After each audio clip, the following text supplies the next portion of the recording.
Welcome, Anime Loungers, to another episode of the Anime Lounge Podcast. I'm your host, Lance, alongside with Matt and Ricky. Today, we will be covering Season 1 of The Promised Neverland. But before we get started, we like to introduce our drinks of choice. Currently, all of us are finishing up the last of our Glenlivet 14 age. But all of us are finishing up? I'm pretty sure you finished yours already. Oh, yeah. Yeah, my glass was already empty. But what I was getting at was we're finishing the bottle, and my next drink after this, which is currently right now, is some Alberta Premium Casket Strength. Some Canadian whiskey. Ricky, what's your plan B? Plan B? I don't know how to pronounce it. Glenfiddich? Glenfiddich. Right? Yep. That's what you brought for your birthday? Yeah, that was my birthday gift from my buddy Nick. Yep, that's my plan B, and I'm chasing down with a silver bullet. Matt? And I'm following Ricky's choice this time, so making it easy. Yeah, baby. That Glenny is super good. Don't blame you. So, Ricky, we got a synopsis for some Promised Neverland Season 1? Yeah, but to be honest with you, I'm just going to steal it for fandom. Alright. We got Norman, Emma, and Ray are the brightest kids in the Gracefield House Orphanage. By the way, that's the first time I saw that name. I didn't know what the house was called. You know, I'm right there with you. Even though I've seen this twice, that's the first time. I knew it as site number 3, so... Yeah, that too. Oh, there you go. Cool. Alright, so Gracefield House Orphanage. And under the care of the woman they refer to as Mom. It says here Mama, but it's really Mom. I think because in the Japanese version they say Mama or Mommy. But in the English dub, they say Mom. Oh. So I think that's the difference there. Yeah, good to know. It's really weird. Well, not very uncommon to hear Mama nowadays. Right. But all the kids have enjoyed a comfortable life, good food, clean clothes, and perfect environment to learn. You know, what more can you ask for an orphanage, basically? One day, though, Emma and Norman uncover the dark and twisted truth of the outside world. My bad. They are forbidden from seeing. Soon, they must make haste to plan their escape. And that's the synopsis. Short and sweet. Short and sweet. Keeping out all the major details, all the plot twists. And yeah, I like it. Short and sweet and to the point. Lance, are we going to get that Lance's lessons from you? Yes, let's jump into some Lance's lessons.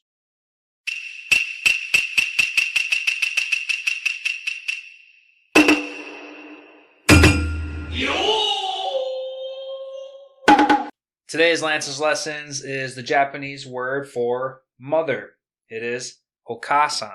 O-K-A-A-S-A-N. Okasan.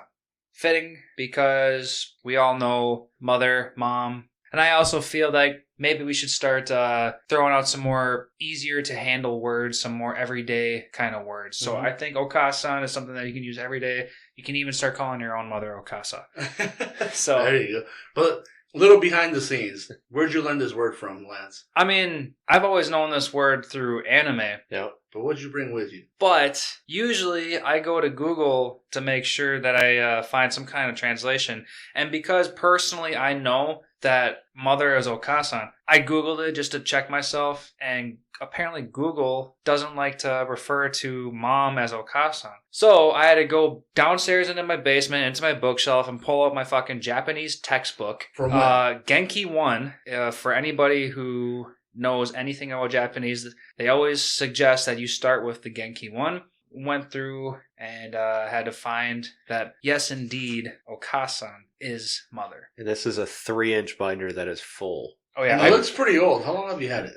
I'd say a good 5 years. Yeah, dude, I found, I don't remember exactly how I found this. I Googled it. It was somewhere on like Amazon or something like that. And there was something that sold me a digital textbook for like, I don't know, $10-15, and I bought it because I wanted to teach myself Japanese. And then at the time I was also going to a technical college, which gave me a credit limit for printing pages. And at this college they gave me a shit ton of credit. Okay, so I used all of that credit plus this digital textbook, and I just printed this fucking textbook for free. I was gonna say, because if you would have printed that at like if you don't have a printer at home, if you would have printed that at FedEx or something, you probably would have paid. Oh, I would have paid out the ass. Yeah. Out of my ass a little bit. But yeah, I printed an entire textbook basically for free. And then I individually this was the hard part. I individually sleeved each and every single page of this textbook in this binder just to make sure that it will last forever. It looks real professional. 5 years later. 5 years later, I'm still busting it out. And one day, I will once again dive deep back into Genki 1. I don't know, man. I think you might need to use that test book for your lessons from now on. I mean, like I said, I wanted to choose a word today that's more universal. Like, I could have easily chose a more difficult, more unnatural word that would have been like, okay, well, that's what that word means. I'm never going to use that word again. But everyone can use okasa. Yep. So I'm going to try picking out some more universal words. Yeah, I think you've done a good mix of words that are Absolutely unique and kind of universal. Right. So, and hard to pronounce, you know. There's been a couple of those. Awesome, man. All right, where are we off to next? What we got going on? Off to next is typically some character talk. yeah, we can do that. So Matt, you got any favorite characters out there? I would say Ray would be my favorite character. Why do you choose Ray? He's just kind of that, man, he liked to manipulate things. He knew everything that was going on. He was one that you got a good amount of information about, but you definitely, or at least me personally, I wanted to hear more about Ray because you got the infant amnesia. You learned about that. That, I don't know, bro. I must have been flying pretty high that night, but that fucked me up. Yeah, dude. Because obviously anybody who watches this show is going to be like, holy fuck, is that really a thing? But I'm pretty sure it's not a thing. I have a question. Well, so I know the answer then. Did you look it up? I did it. I was too mind fucked. Okay. I heard on the side that infant amnesia only technically works at like age 2 or 3. So I did look up infant amnesia as far That's as good. the Ray, like how, like if it was realistic for somebody like Ray for it to happen, and Because it was in the womb. Yeah, Right? like it was everything. in the womb. They said that's probably not likely, but as far as like being an infant, like when you can first see things, Mhm. that is definitely, it's not common. It's definitely not common, but it is possible. Now, they were talking about how you do have kind of pseudo memories because when, like, you guys have seen the videos of like the dad that always has a beard and then he'll shave it, and then the 2-year-old will just lose their mind because they don't recognize their dad. Especially, because they'll be like behind a towel and they recognize the voice. So Yep. everything's normal. And you remove the towel and all of a sudden it's a different face and the baby cries its eyes out. Lose their mind. Fucking So hilarious. that or maybe it's just an ugly ass dad. That too. could be. But that right there proves that even before 2, because that's around the age in which they start having actual memories, 2 or 3, that proves right there is that yes, infants do have memories because they can recognize dad with beard and then don't recognize dad without a beard. Right. So I like how we're making this a dad thing, and not talking about the mom. Let's keep Because moms, we deserve the spotlight every once in a while. it's because moms fucking ship you out to fucking monsters. So Ooh, okay, Lance. I see you. I have a huge false memory of as a child of having fucking long necked dinosaurs in my backyard. I remember very distinctly as a child that there was a long necked dinosaur in my backyard, but I know now as an adult, obviously that was just a dream, but I just remember thinking that was so real at one point in my life. Did you ever ask your parents about it? No. Like, oh, well, No. damn. Really? No. That's kind of cool that you say that, because I have a fake memory too. Like, well, not really a fake memory, but I've always thought like when people drove their cars, it was always like a Hot Wheel racetrack, like the loop-de-loops and everything. So I was waiting for it? Yeah, I was always freaked out to like go in a car with somebody, or like, well, my parents, just because obviously they'd be driving the whole time. But I'd be freaked out to go in a car ride just because I thought we'd have to make like Evel Knievel jumps and shit. I don't know where the fuck I got that from, but I remember that being when I was young. Playing with too many Matchbox cars, obviously. Shit, too many Hot Wheels, man. They're like 25 cents back in the day. Back then, yeah. Yeah, I didn't really have any of that stuff. I don't dream, so I can't really have any of those. My nights are great. Black. I wake up. It's great. It's kind of nice. Dude, I have insane fucking dreams. Me and Emily wake up every morning. Obviously, we wake up every morning. But when we wake up, we start sharing our dreams together. Like, she has all these nicer dreams, and I start telling about all these fucked up, like, weird ass dreams about. Usually, a lot of my dreams happen to be like in a dark forest. Sometimes there's zombies, sometimes there's explosions, sometimes there's some kind of monsters. I like kind of that darker stuff, obviously. Yeah, so I can tell. If we have any psychologists listening to this, you can kind of give us some. Maybe Lance needs some help. Yeah, but it's fun. I don't have a problem with it. That doesn't mean you don't need help. We're here, freelance. It's okay. No, it's all in good fun for myself.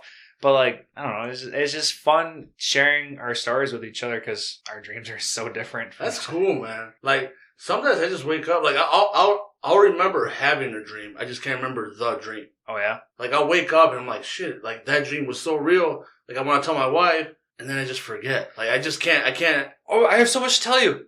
What's going on? I don't remember. I don't know. Like, but I don't know. It's just so weird to explain. But I have these vivid dreams. Oh, no, I know exactly what you mean. And I just can't remember them. Like, literally 2 seconds after. So that's cool, man. That's cool that you and your wife share them. Mm-hmm. Oh, yeah, Man's over here just staring at darkness. It's nice. I fall asleep. What do you mean it's not? I close my eyes and I wake up. Yeah. And I mean... And time goes by. That sucks. So he has a really long blink. Sometimes it feels like that because, like, I can fall asleep so easily that I just kind of close my eyes and then I'm like, I wake up because my alarm went off. I'm like, oh, fuck, it's all right. I guess it's time for the day to start. Is this what the army did to you? Apparently. It is convenient. My wife Every time you blink, you sleep. You don't need sleep.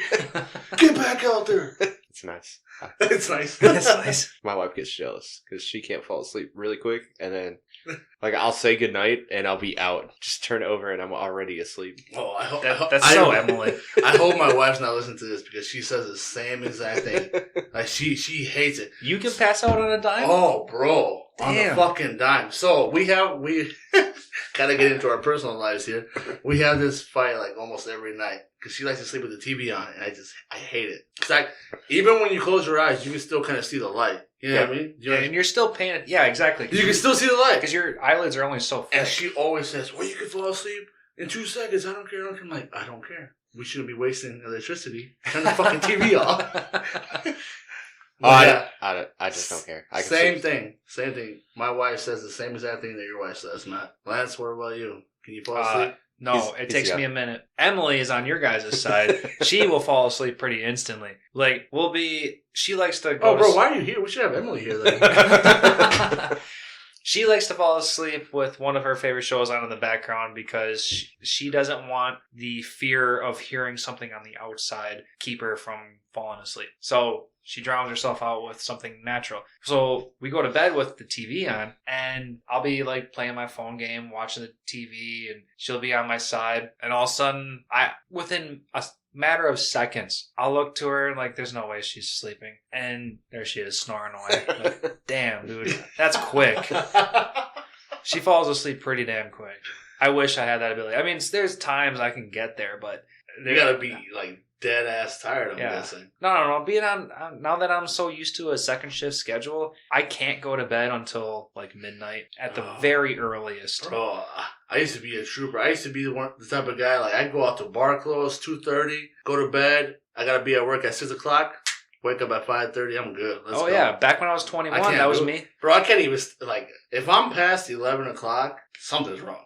Like, what the hell's going on in my life? Like, Daddy needs his 8 hours of sleep. Well, I'm not saying that. I can still go on with a little bit less than 8 hours, but I'm definitely not doing 4 like I used to. Yeah, I was getting 4 hours of sleep all of high school and probably until I was about 25-ish. I was living off of 4 hours of sleep every single day. I can't believe I can't believe that was me. Yeah. I always needed sleep. Now, every night, I'm getting like 8 to 9 hours of sleep. Both me and Emily have like a second shift schedule. We don't have to wake up in the morning for shit. We're in bed by midnight. Boom, 8 hours. Bro, I have a strong belief that somebody cursed me in my lifetime. Because, like, right now we're drinking, we're having a good time, whatever. Like, if I start drinking and have a good time and I start getting a nice little tipsy, good buzz, it doesn't matter how late I go to bed. I will wake up at 6 o'clock in the morning, no It's matter what. It's because you've conditioned yourself. No. It's not even No? not even because of my job. It's been my whole life. Oh, If I've gone out with my boys, you guys, in the weekends, this and that, doesn't matter how late I go to bed. I will wake up at 6, maybe 6:30 in the morning. Doesn't matter how drunk I am, how fucked up I got the night before. I always wake up early. I understand that. I had that curse for a little bit, and then I went to third shift, and I fucked it all up. So that went away real quick. The only thing I have is that if I get woken up after like 3-4 hours, I'm awake. Like, I don't know why, but I'm... It's because you passed a REM cycle. Apparently. You get through one REM cycle, that's all your body needs for a moment. Oh, I hate that. I feel you on that, man. But you wake up in the middle of the night after a good REM cycle, and you're like, I can get up and I can go do shit right now. But then you have to weigh out the odds, like, I still need to stay up for like the next 18 hours, so if I get up now, that's going to be a bad idea. So then you go back to bed, you wake up, and you feel like twice as bad. Yeah, because you're more tired than you were 3 hours before that little nap. Oh, no. I literally am awake for the rest of the day until like 10, 11 o'clock the next day. I don't know why. It makes absolutely no sense. I got enough sleep, apparently, whenever I drink. You just got to go. All right. Let's get back to anime. I was going to say, all right. So after learning about our personal life. Yeah, so the question was, who's your favorite character? Matt says Ray. Ricky, what's your favorite character? I like Ray until I found out he was a snitch. No, I'm just kidding. No, I did like Ray. I like Ray a lot just because he was that ominous person. He's try to act badass. Just kind of silent person. But I really like Norman. Okay. You liked Old Man Norman? Yeah. He plans for everything, man. Mm-hmm. What really got me, like the moment I remember is when he set a trap, when he was telling Ray that he set a trap for 2 people. But the rope trap? Yeah. That was my favorite trap He actually set a trap for 3, bro. I was like, because I watched it twice. Yeah. The first time I was like, oh shit, okay. I'm listening, I'm paying attention. I'm like, okay, Don's a little bitch.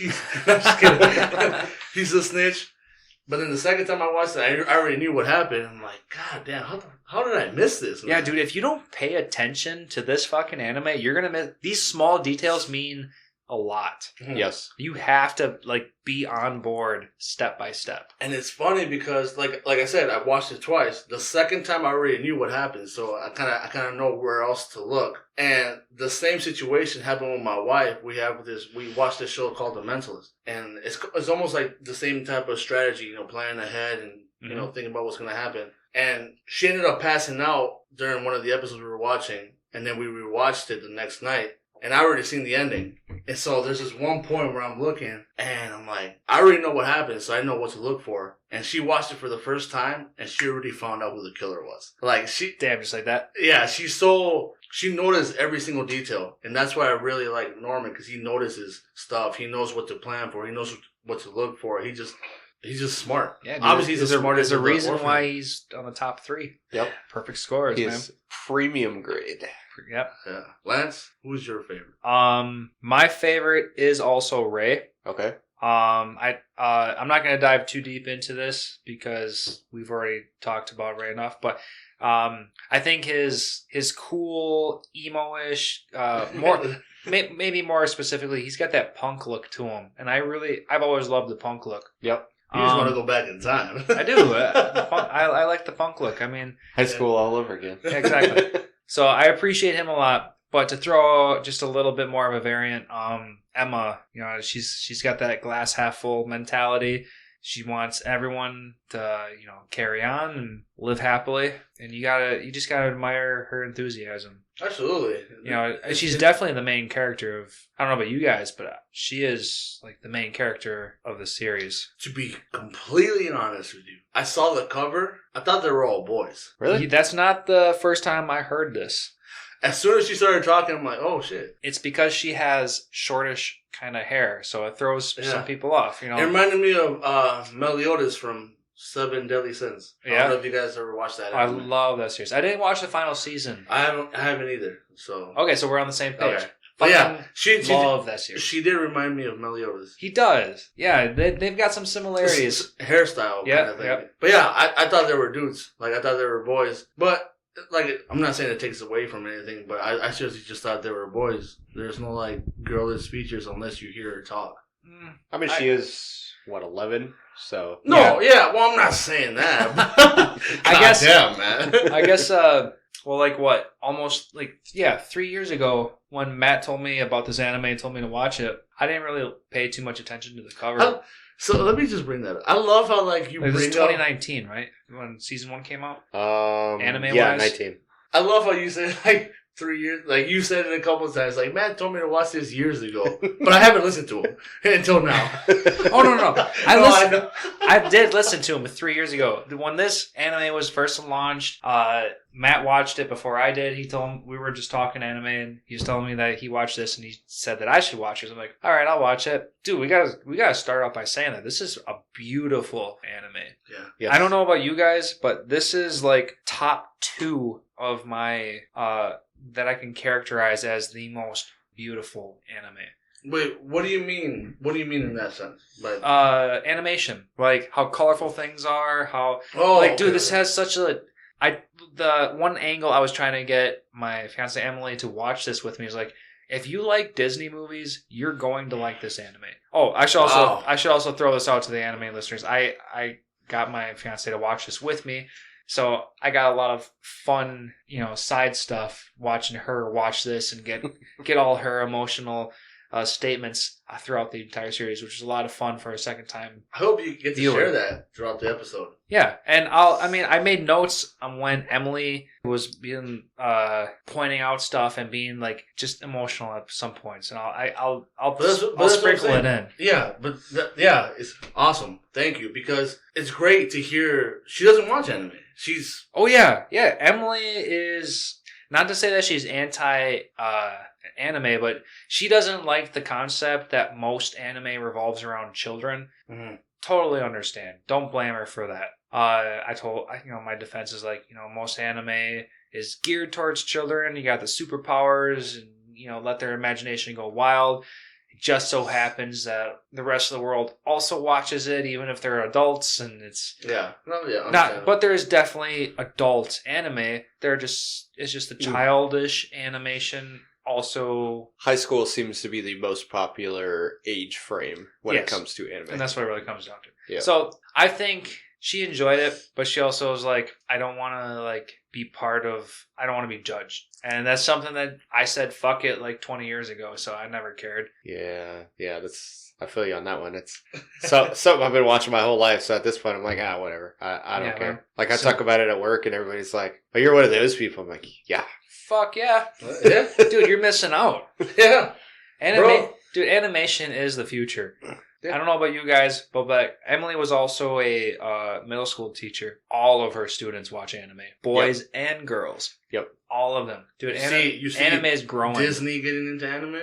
Disney's getting anime? Yes, exactly. Yeah. Star Wars is getting an anime. They're getting an animated adaptation. Yeah, it's becoming a social norm to be a part.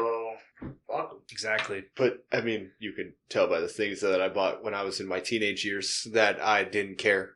Oh, exactly. Honestly, the way I think of it is it reminds me of my grandfather. Because I remember going to California and working in the fields, and me and my grandpa would wake up in the morning. He helped me make breakfast. Bake breakfast, watch anime. I'm no, kidding. but it's kind of, sort of. His sense of, back in the day, his anime, quotation marks, was cartoons. Yeah, same concept. Literally, me and my grandpa would wake up in the morning, make breakfast, and we sit there and watch.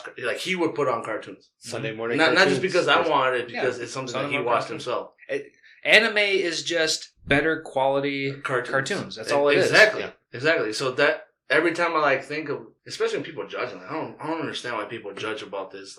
It's a cartoon. Do you think it's a socially cool thing to do because a couple other people says otherwise? Probably. That's probably what it is. Yeah, just fuck you, man. Yeah, fuck you. I like what I like. Exactly. Point blank purred. It's not hurting you, man.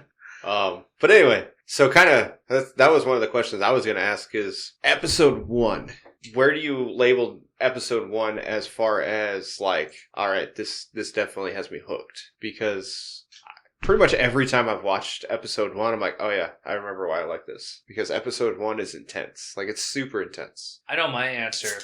But because me and Matt have watched this multiple times and this is Ricky's first time, so I like to hear Ricky's response first. Alright, as long as you give me a summarized episode 1. Because I'm trying to figure out where it ends. Ooh, but the summary itself is probably going to be the Okay, answer. so just let me know where it ends. Because I remember, honestly, to be honest, I took shitty notes. I remember everything in my head. Okay, I think episode 1 ends with After Emma them and finding them Norman out. coming back into No, that's the episode orphanage. They come back into the orphanage. So episode 1 is them finding him out, and then I want to say it ends in the field with Emma crying. Okay. So they find everything out, and so I'll pretty much retell episode 1. So episode 1, they're in the orphanage, and then I don't remember her name, but the little girl is getting Connie. shipped. Who is it?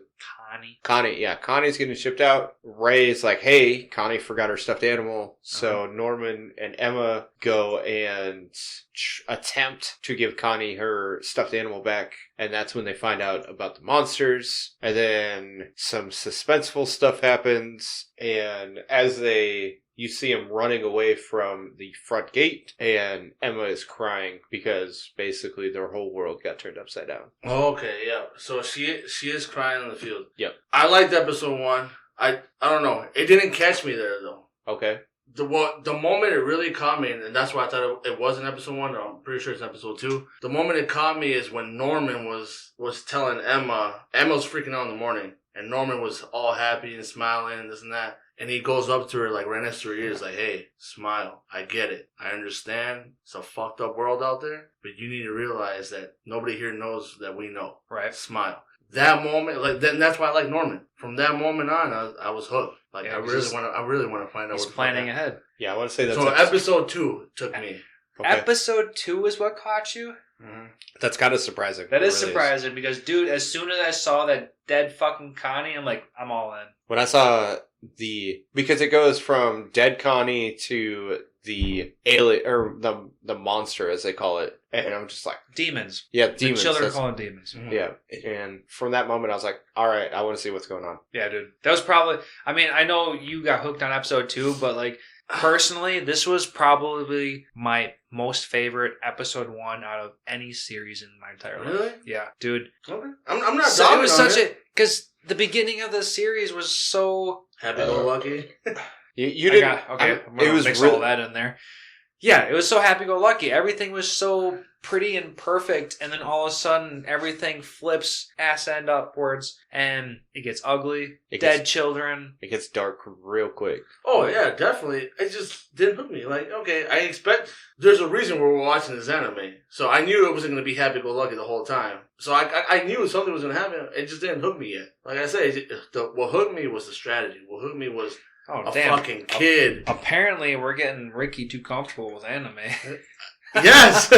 We're giving him all the good stuff up front. We gotta give him some more chill stuff. I'm not saying I don't love it. I've been loving everything we've been watching, man. Oh, for sure. But now that you guys have me analyzing this shit like almost like a pro now. I'm looking for the good stuff. It's kind of like, so I would say Demon Slayer. I like Demon Slayer better as far as episode 1 is concerned. Mm-hmm. Oh, sure.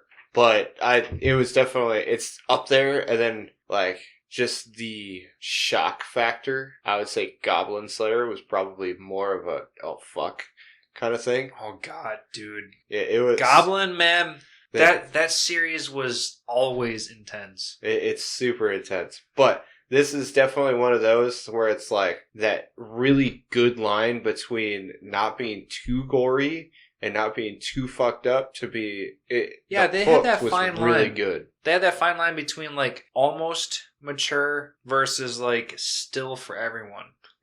Yep, I would agree. But to a point that you can totally appreciate literally everything about everything. I mean, they did make some creative leaps. I mean, we had to accelerate how fast this is a 12 episode series, so we had to accelerate how fast the kids caught on to certain things. Like, I mean, let's be honest, they made some assumptions pretty quick.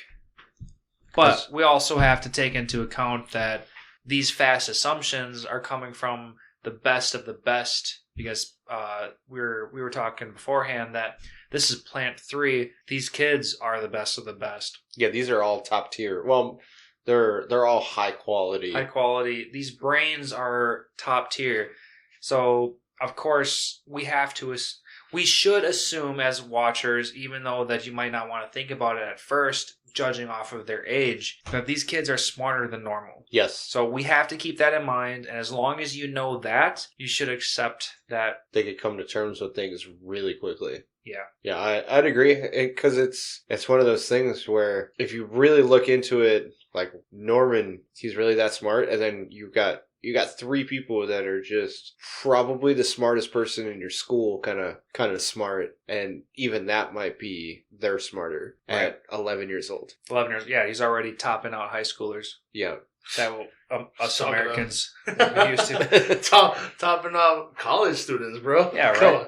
Well, it's crazy, because so you really don't see it in the anime, but in the manga you've got Norman. He's still taking tests after he find out that he's getting shipped out. That's another question. Okay, so that's one of the questions I had. Okay.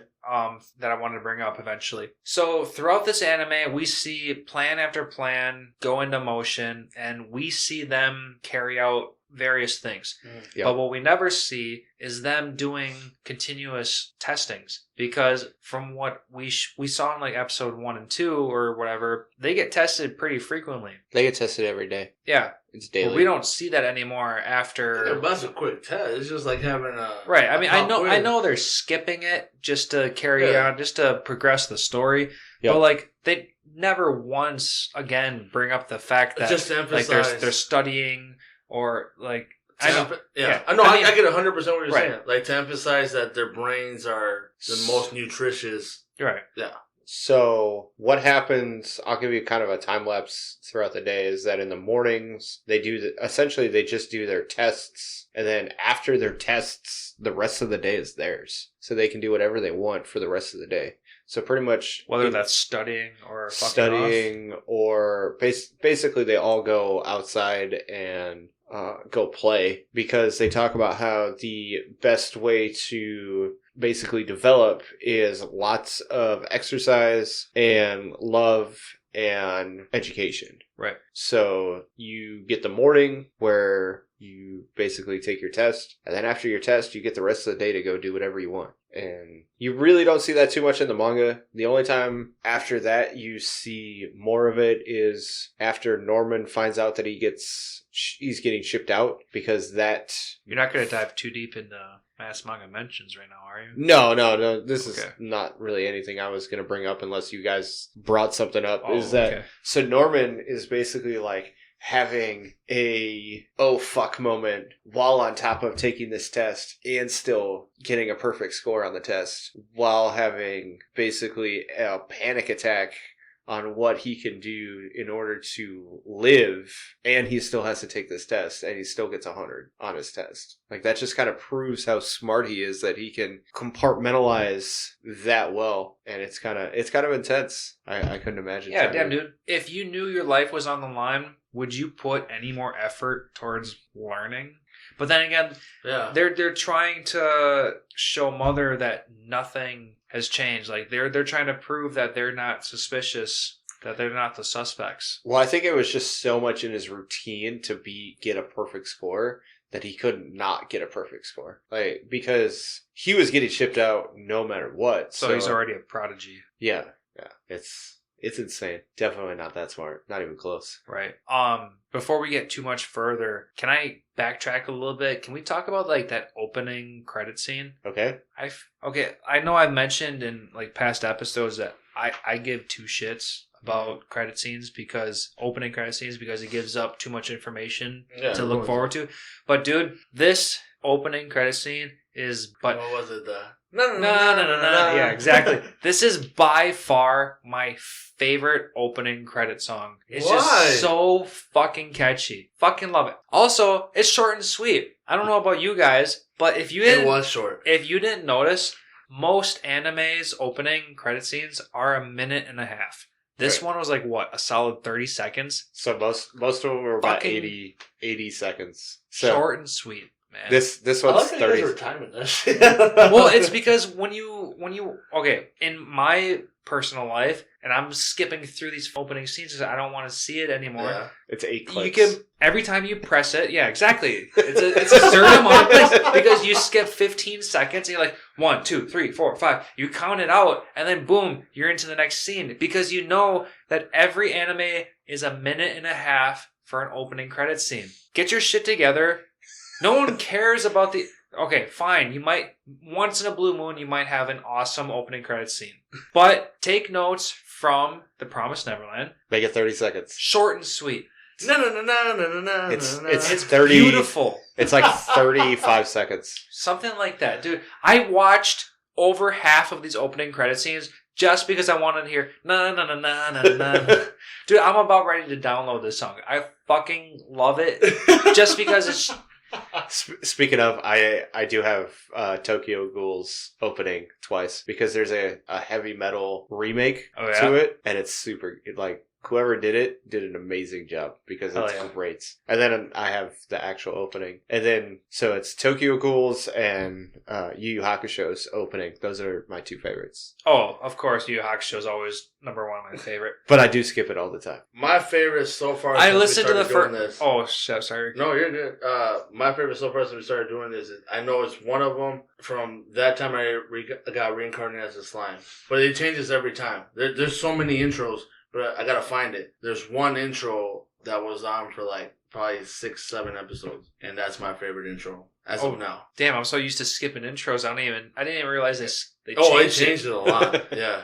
Speaking of intro changings, why doesn't Dragon Ball Z change its intro changing? Dude, okay, I know I usually do this kind of towards the end of our episodes. I'm at episode like 120. So you're almost done. Trunks just made his debut, right? Yep. We still have the same exact fucking intro. It is so annoying. It's the same one throughout the series. What happened to Chala? Everyone's going crazy over Chala. When does Chala come into play? Chala was in the beginning. Chala something. Yeah. Okay, well, Funimation's not giving it. Because honestly, I want to talk shit about Funimation, but they need to update their shit. Okay, yeah. Funimation needs to update their platform, and they need to get with the times, man. Okay, well, Funimation's opening and closing songs for Dragon Ball Z, like I said, currently I'm at episode 122. Yes, painstakingly, I've gone that far. And I'm still going to continue. I'm going to do the entire thing. You haven't even gotten to Cell Saga yet. So I mean, I just entered Trunks. And it's still got the same piece of shit intro of like some... I've got the blue... so cringy. Like the voice acting of the music and the lyrics, the English lyrics that go behind it is almost just as chilling. Like it's so fucking weird. I don't know. I think Chala is only for the OGs. Triple OGs. I need Funimation to put Chala in it. Like spice this up. I mean, I could give you the Blu-rays. That's got it. Yeah, but my bedroom TV doesn't have a Blu-ray attached to it yet. It's a Roku TV, so I got Funimation attached to it. So yeah, I got everything at the push of a button. I want a DVD player. I don't have a DVD. Actually, oddly enough, we do have a DVD player in the house. Hey, I don't like how you said that because you're making it sound like we shouldn't have a DVD player. Oh, you're making it sound like a VCR player. No, I say that because I have a PS4, I have an Xbox One. No, I'm not cool enough to have a PS5 yet because I'm not that. I'm not going to spend $800 on a PS5. Yeah, I'm not going to push it. But I have those access. Like, dude, those play movies. I can put any of those systems everywhere. Yeah, I don't have a standalone. That's weird. Yeah, but I do have a standalone. That's weird. So that is exactly. That's weird. I'm just saying. As a gamer, I don't have a standalone either, but I'm just saying. As a post gamer, you make me feel old. Yeah. Oh yeah, you old. I'm older than you. I will say we're 45 minutes in and we've talked to like 5 minutes about this. Fuck. All right, let's get back to some Promised Neverland. The drinks have been flowing. Oh, they have been flowing. But yeah, so just to kind of go back to our original topic, this opening is definitely one that hooked me. I will say that. So this was the third time I watched it. all the suspense was gone. So I watched it literally just to kind of be like, oh yeah, that happened. Oh yeah, that happened. Just to be more detailed on what you know. Yeah, just to refresh. Like all the suspense, all that extra stuff, I was like, it wasn't there. No, well, I understand what you're saying because a couple months ago, I got my cousin Cody into the first half. Like, he was visiting me for a little bit. Yeah. And I know he was just being cool about everything. I'm like, let me show you this anime. Like I said, like if you like Disney movies, you're gonna like this movie. You're gonna like this anime. So I showed him it, and he was staying with me for like a couple days, and I showed him a couple episodes a night, and we got through half the series. And I know he was just entertaining me to a degree, and he obviously did have somewhat of an interest, but yeah, all Yeah. that. I don't remember what Matt said. all that suspense was. This definitely isn't one of those shows where you can watch numerous amount of times, and not that you don't enjoy it, but you're just not getting the same enjoyment out of it that you did the first or second time through. Yeah, because you expect stuff. You know what's happening. Yeah, absolutely. The suspense is what builds this show, especially for a new viewer. Period. Yeah, like you. Yeah, like you. Yeah, the first time through, it's like, oh man, I want to watch this because I want to know what's going on. Like, I want to know how they escape because it's like, I mean, it's like they have to escape. They have to escape somehow. How do they do it? Or are they all going to die? And that's the end of it. Oh man, like I said, it did hook me after the first episode. Though it was episode 2. Episode 1, like, it was good. Don't get me wrong, but it just didn't hook me. Yep. But after she said, "Come on, smile," she'll notice something's wrong. Yeah, like, that's what got you, bro. I'm like, dude, he's fucking 11 years old. Yep. Yeah. Oh, that was tight. But talking about escaping, serious question. Go back to when you first watched this. Yep. First time ever. What did you guys think was over that wall? A forest. Okay, just to be honest, when I watched this at the first time, Beyond the Wall, I thought it was just going to be a forest of nothing. Yeah, I agree. I didn't think there was going to be this bottomless pit. Yeah, dude, that bottomless pit threw me through a fucking loop. I'm like, holy fuck. Mm-hmm. I'm surprised it wasn't a fucking moat. I suppose if it was a moat, then they could swim across it. But actually, no. This is a better question. Once you found out about the moat, the waterless moat, the pit. Yeah, the pit. And once you guys found out about that, what was your first idea of how to get past it? Dude, I was blanked. I didn't know. I was watching this in succession. I didn't even stop to think about what I would do. So Lance would have gotten shipped out at 6. So Lance would have. I would have got shipped at 6. Lance would have shit his pants, sucked on his thumb, and waited for Mon to come back. Yeah, right. Matt, what was your first? I have to figure something out. Like, what are you doing? I would have gone to the bridge, but after thinking about it, that was obviously the worst choice you could have done. Best way to get caught. Right? Yeah, but that would have been my first assumption, is to go to the bridge, which is honestly what Norman thought at first. Then he was like, that's what they want us to do, which is essentially why they have the bridge. Yeah. I mean, if I were to think of anything aside of what I know from the anime, pole vaulting would have been the next thing. But like, how the fuck would they have come up with anything long enough for like this 50-foot moat? Way too long to jump. That's all I know. If they even knew it was 50 feet. Yep. What about you, Ricky? What'd you think? The second I saw that moat, bro, the first thing I thought of, I'm like a fucking paraglider. I don't know how these fucking kids are gonna make it. Turn to flying squirrels. Yeah, I'm dead serious. That's the first thing I thought of. Like, first thing came into mind, but then like a realistic thought came in, and I actually thought of what they were thinking, like some type of zip line. I don't know how they were gonna do it, but a zip line. Start writing letters to Spider-Man. You only get one. You only get one. But all of them get that one, so. There you go. Yeah, no, past that wall though, when I first saw that wall, I don't know, I know they showed a glimpse of them looking at like how long the wall was or how thick the wall was. Plus you also saw the forest. But for some reason in my head, I just saw like a sea of demons. A white sea of demons just like covering the wall. Why does he have to be white, man? Because the demons were white. Yeah, they were. So, and you know what?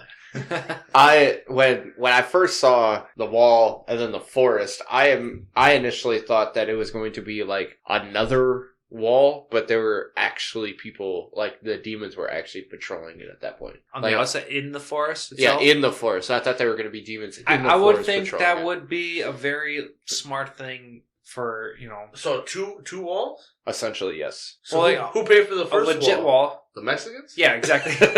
Trump made them pay for that wall. God damn it. And then after they jumped, okay, we're not going there. So after the 51 minutes, by the way. It's alright. It's alright. Okay, so after the kids would jump the fence and get into the forest, then you suspected that there would be Basically, I thought it was a guard of demons. I thought it was a fake forest so that they could basically allow to patrol the forest without them knowing that they were patrolling the Right. forest. And I can totally understand it because why not? We as season 1 people have zero idea on how intricate these demons are. Yep. So why not? Maybe they have some piece of shit demons that just feed off of pinkies. Because No fingers. No. Can't take anything. Not even the fingers. Well, Connie's fingers are too good to be taken. Nothing off of Plan 3 can be taken. That's true. But so of all the ways to escape, what did you think the best one was going to be? Ways to escape. Yeah. Like your own way? When they were going through all their theories, like, did you agree with Ray where they couldn't take Going back to whether you should escape with everybody versus with partials? Just the 5 of them, the 3 of them? Like, what did you like when you first thought when Ray brought it up? What did you guys think? Ricky start. Yeah, Ricky, what do you think? Oh, bro, I escaped already. I'm leaving you guys behind. So you went by yourself. Got it. No, he's talking to us now because he's lived that life before. Fuck you, asshole. Dude, go rescue your brothers and sisters. They're my cousins, bro. Go rescue your cousins.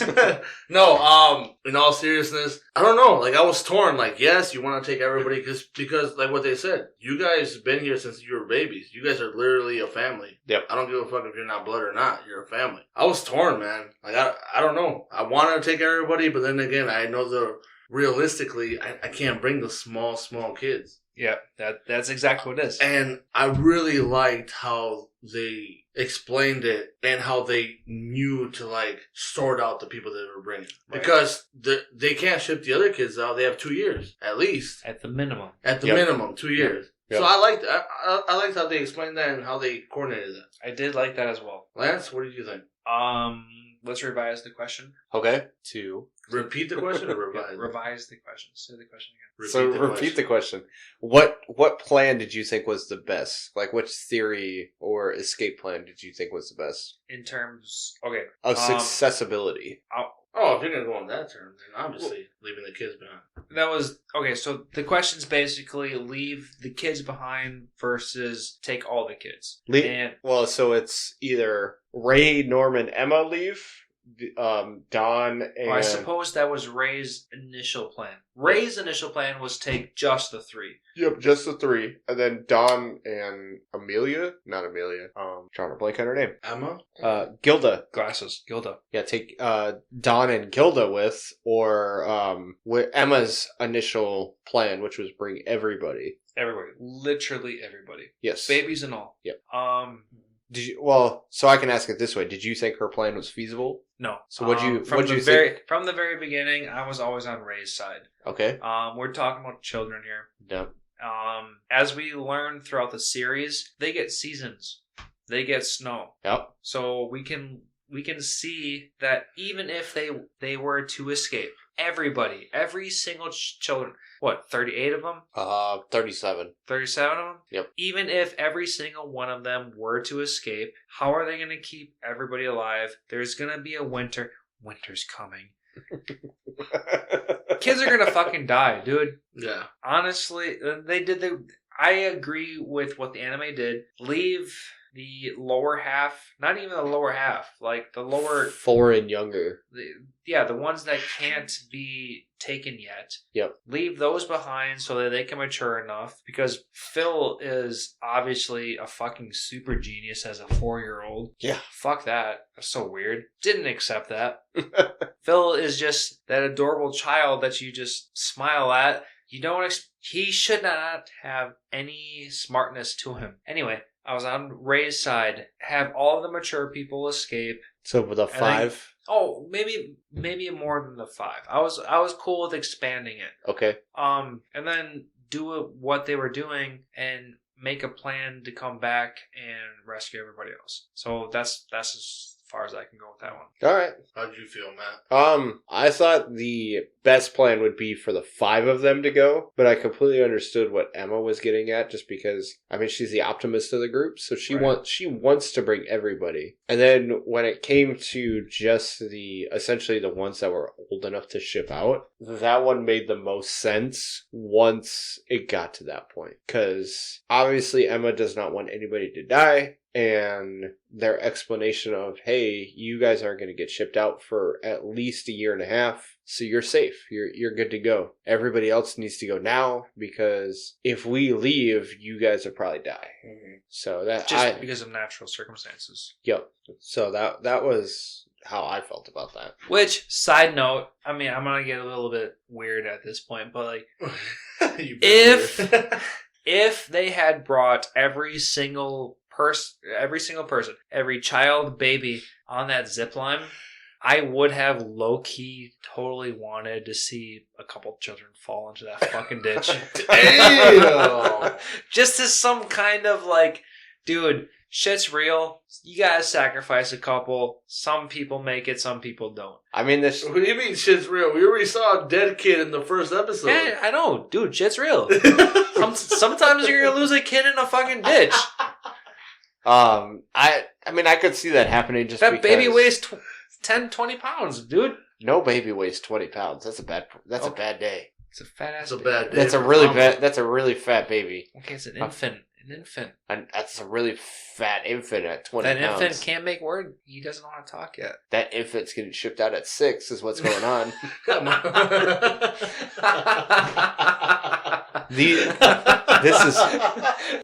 That is a nice way to say that kid dumb. And at least comparatively. Yeah. You have to think about it. They're all cattle. This is essentially spoiled meat at that point. Yeah. Once their brain starts going dumb, yeah, that's when it starts going. You are fully developed. They're saying they're fully developed at 6, and you are no longer good. So we're going to get rid of you. So that's all that means. And yeah, this. Can I jump into getting rid of? Jumping off of getting rid of. I put down in my notes that every 2 months they tend to ship someone out. Give or take, yeah. That was the pattern, right, that they talked about. So I don't think that this writer / animator did their math right. Okay. But if they ship someone out every 2 months, there needs to be a high influx of new babies coming into this place all the goddamn time. So they come in groups of 5. They talk about it in the manga. So they come in groups of 5. But we're in a group of 38. Yeah. So every 2 months. Yeah. So it's about right. That'd be okay. Because basically I don't know if that adds up or not. That'd be 6 a year. But it's not exactly every 2 months. It might be 2 months here, 3 months here. I'm sure. Yeah, because I mean, we find out at the end. Whoa. I mean, I guess they kind of contradicts what I was about to get at, but like they were bumping up. Us viewers thought was Ray's date, which turned out to be Norman's date. So we'll get to that. Yeah. I'll kind of get into the manga. Originally, you find out that in the manga, all 3 of them were going to get shipped out at the same time. They were all holy fuck. Yeah. How was what? All 3? I mean, I can see where at one point in time, if shit was getting way too real, get rid of the problems, send them all out. So because they're considered prime, like the top of the top of the top, they were not just the top, like the 3 times more. Absolute. Sorry. You find out that there's this event going on you actually don't know the name of it, but essentially what I'm deeming as the leader of the demons, and they're all going to get sacrificed to him or her. The one? The one. Yeah. So there's a ceremony that's going on, and they're all going to be essentially sacrificial lambs to this person because they're going to be the highest quality meat. And Group 3 or Plantation 3 or whatever you want to call it, 3 is the only orphanage that produced worthwhile children. Right. And, just to expand a little bit on top of that, I'm kind of glad that this was Orphanage 3 and not like Orphanage 1. Like, yeah. Obviously, Orphanage 1 is the best of the best. But, like, we know that this is an octagon of settlements. Yep. And I'm glad that it was such a random ass number. As long as it's not 1, and as long as it's... Yeah. If I heard 8, I'd well, think, like... It's still 5. I would think 8... You automatically think 8's like the last place, but like octagram. Yeah, like going back to slime. I mean, no, I get what you're saying though. I'm glad it is 3. I'm glad it's not 1. I'm glad it's not 1, so I can accept that it could be any other. Yeah. Well, it's not like I don't know if you guys have watched Assassination Classroom. Yes, fucking love that anime. Yes, that was also another good one. But Assassination Classroom, the last, basically the bottom tier classroom was where these people went to. So that's where they're all based out of. But anyway, just to kind of go back to what I was saying, you find out that all 3 of them were actually going to get basically purchased or shipped off to this individual as a sacrifice to him or her, whatever it is. Ooh, okay, sorry, since we're talking about brains. Yes. Okay, so we're going to talk about the most intellectual, perfect person is going to have the best brain. Yep, according to this anyway. Right? Wouldn't the mothers have more perfect brains? Isn't there a certain or even the sisters, because they expand more and further. Isn't there the children themselves? Well, I don't know the science behind it, but isn't there like a time frame or like an age where your brain is like fully developed?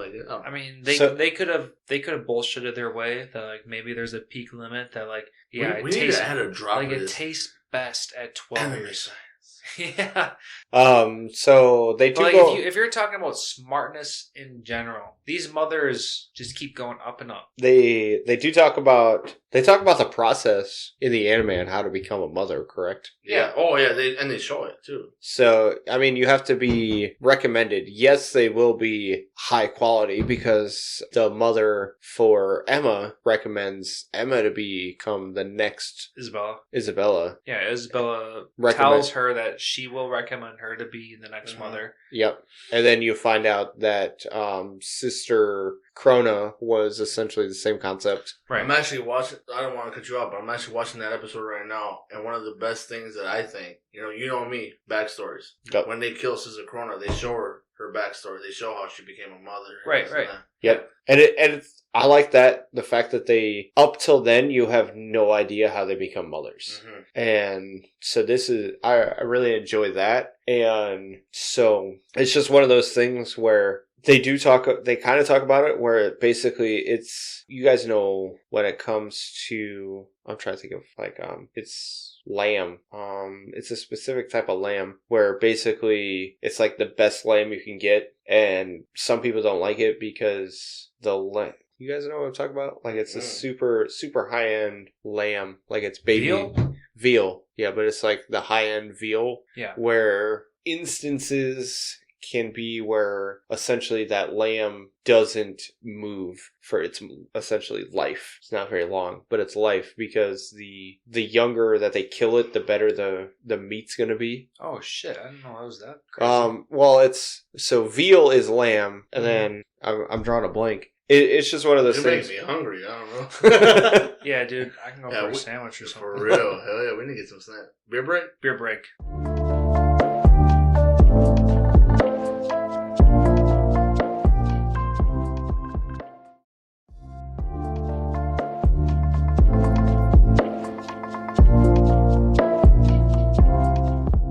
And now we're back from our beer break. So they talk about how the 12 is your absolute prime when it comes to being the most delicious, according to them. And that's really all they talk about. Which is weird. Yeah, I don't know how apparently they've been killing a bunch of adults for a long time to know 12. Shitty ass rims. You know why? Fucking bills, bro. You don't want to be stressed out. As soon as you start seeing that electric bill, like, fuck my life. Bro, I'm not gonna lie. Like, this might be the adult. This is definitely the adult talking. My bill went from like an average of like 170. Okay. And then my audience. Wait. Audience. This is 2022 February. This is when the electric bill situation has gone up at least $50 on average. Oh, bro, I was pissed. So carry on, Ricky. On average, my fucking bill. I'm a house, me, my wife, my 3 kids. House full of electric-filled fucking children. These little electric rats, motherfuckers. 170 average. Now it goes up to like 210. Dude, for real. Because like these dudes want to live during winter. Like they want to be warm. This inflation shit's going crazy. Fuck 20 goddamn sweaters on. Fuck them kids. Yeah. What the fuck you mean? You want to put the heater on? Back in my day, I walked 14 miles to school, uphill both ways. You want to put the goddamn heater on. All right, kids. Next year, temperature's set at 60 degrees. You're going to be walking in this house in fucking snowmobile pants. Walking? They'll be skating on them motherfuckers. The house will be full of ice. Anyways, where were we at? We got sidetracked again. God. Too many beers, too many scotch. Yeah, the fucking economy is going down. And we got, hey, listeners, we got Toppers on the way. Shout out to Toppers, by the way. Oh, yeah, Toppers. I don't know about anybody else in the entire world, but they got the greasiest, cheesiest, most perfect drunk food pizza. And they're open until 3:30 in the morning. I've never had Toppers. Well, Matt's going to learn. So me and Lance are judging Matt right now. Yeah, he's going to learn why Toppers Pizza is the... Is the pizza? The pizza. Oh! Sorry. I couldn't remember the rest of the lyrics from SpongeBob, but you know where I was going. Yeah, I know. That's all that matters. I will say I've spent over half my life outside Wisconsin. But yeah, dude, if you're partying in the Midwest and it's late at night and your tongue is dry as fuck from all the alcohol you've taken in, take in some greasy ass pizza from Toppers Pizza. Topper, this is a free shout out, man. I feel like this is an ad or something. We'll reach out to you and we'll ask that you give us a little bit of monies to promote you. Anyway. So, just kind of going back into our show. Is that what we're doing? Yeah, we're going weird. Yeah. Weird, I know. So did you go for it? What did you think of Sister Crone's kind of backtracking into trying to become a mom after she knew everything was she was set up for failure? Okay. I feel like you went kind of specific on Krona. By the way, let me just throw this out there. We have all watched this in the English form. Yep. It's Krona. So, yes, we know this is Krona. I've listened to other people call it Crone. Because they read it. Yes. Krone. Okay. But in the dub version, they do say Krona. Yes. Okay. So established at this moment, and that's established. We're all English speakers at this. So, Krona. Second language, English. Krona. Yeah. Side note. Okay, so like I told you guys, I was watching this with Emily. So I don't want to bother her with the subtitles because even if I'm watching this in English, I always watch this with subtitles. Yeah. So this is the first time I didn't do legit subtitles, letter by letter. Note taking. Oh, okay. Note taking. Yeah. So when I spelled Krona, I spelled it with a CHR. Okay. And now that I'm looking it up, it's with a K. So surprisingly surprisingly enough, I did spell it with a K. You spelled it with a K? But then again, English is my second language. Apparently, never mind, I'm not going to go there. But no. All right. So, in all reality, in all seriousness, I do have a question for you guys. Yeah, go for it. A serious question. Norman. Okay. That's my boy. That's my guy. What do you think really happened to him? Because you know he didn't get eaten. Whoa. How do you go from Krona? You didn't even answer my question. Oh, shit. Let's talk about the last episode. How did this motherfucker... So, let me answer your question you just said. How do I go from Krona to Norman? I'm literally watching the episode right now. All right, so my question. Okay, let's just remind our viewers that this is what happens when you drink too early. Yeah, as we talk about our episode, Ricky plays a random ass episode in the background, and that's okay. So That's what happens. That's what happens now. He's short-term memory. All right, Matt. So- what is your original question? So my question is, what do you think of Krona's basically change of heart? No, you changed your question because I did, but that's essentially what I was asking. Yeah. Okay. So he jumped a little bit ahead. yeah. Actually, I'm actually glad. I'm really glad you asked that question because I thought it was kind of cool. Like she knew she was done for, and she wants the kids to succeed in their plan. Yep. My little question that I had that's in part of that is you guys obviously, we all seen this, you guys obviously know she left a note. Yep. But she left it in Norman's desk. Yep. Why? Because she left before Norman did. But she was ransacking Ray's desk. She was ransacking them all. But she knew Norman was the smartest of the smart. This is why I'm asking this question. Yeah. Why do you think No, Norman? don't worry. I'm on the same page as you. Like, dude, I'm just as confused with you. So let me bullshit this with. Go for it. Let me bullshit this with you. Spitball, I don't man. know. I don't know. Like honestly, Like- why Norman?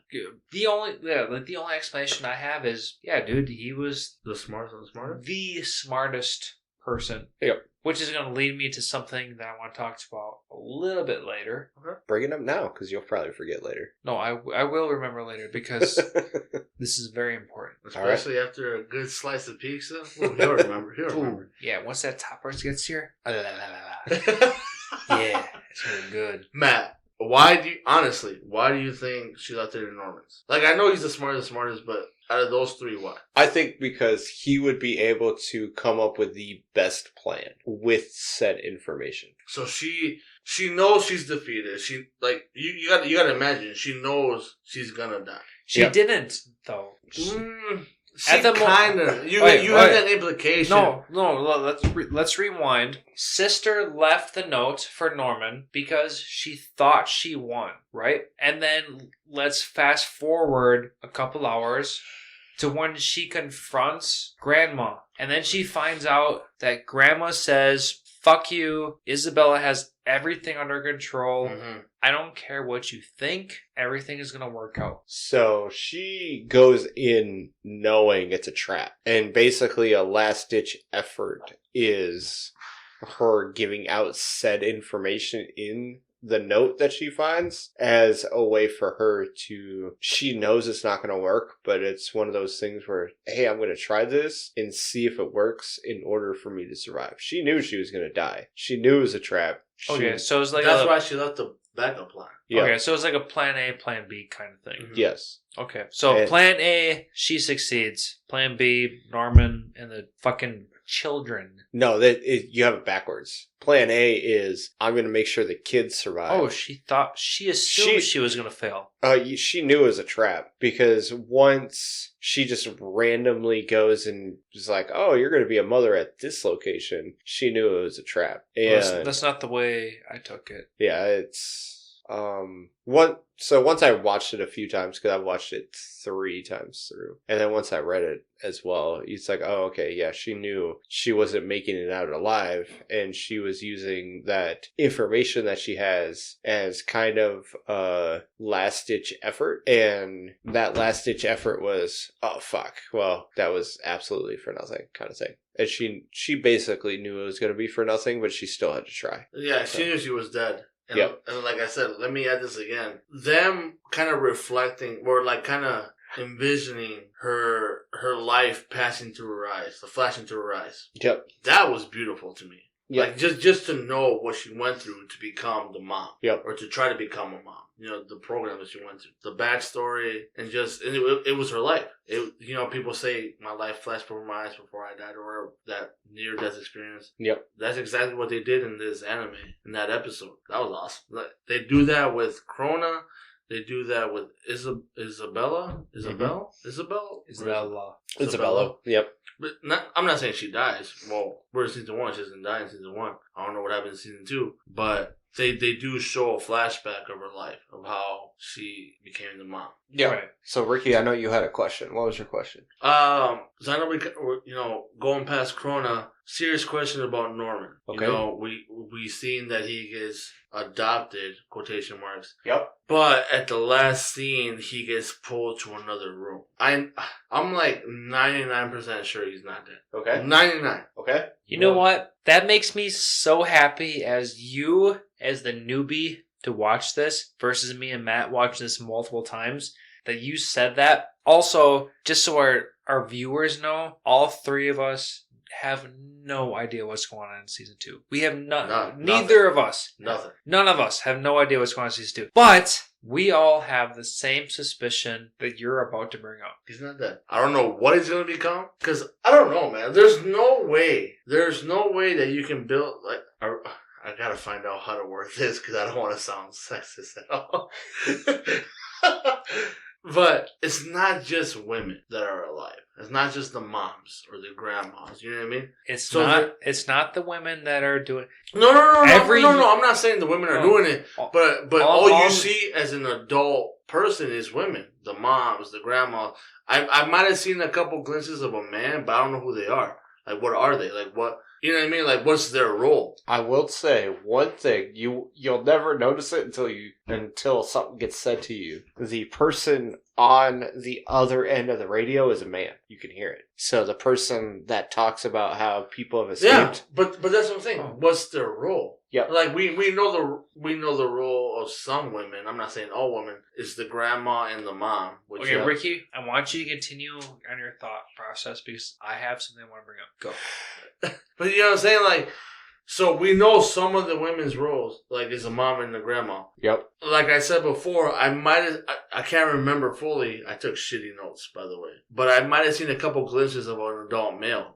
But what's their role? So you haven't seen any adult men at this point? No. It's all been either the sister, moms, or the grandma. That's the only adults you've seen so far. It's all been female high-end roles or food. Yep.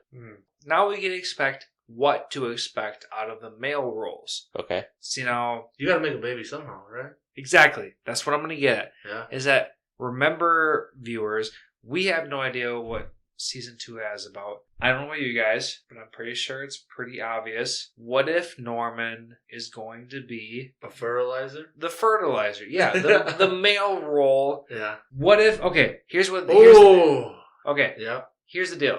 I just clicked. There is a concept, and it's very fucked up, and it's where you match the best of the best with the best of the best, and you make them breed, and then you make them breed, and then you just keep going on that route. And then that concept is called eugenics. Am I the only one to think this? I can say I didn't think that deep into it, but it does make sense. That, I mean, how else would you have human kids if you didn't have a male and a female?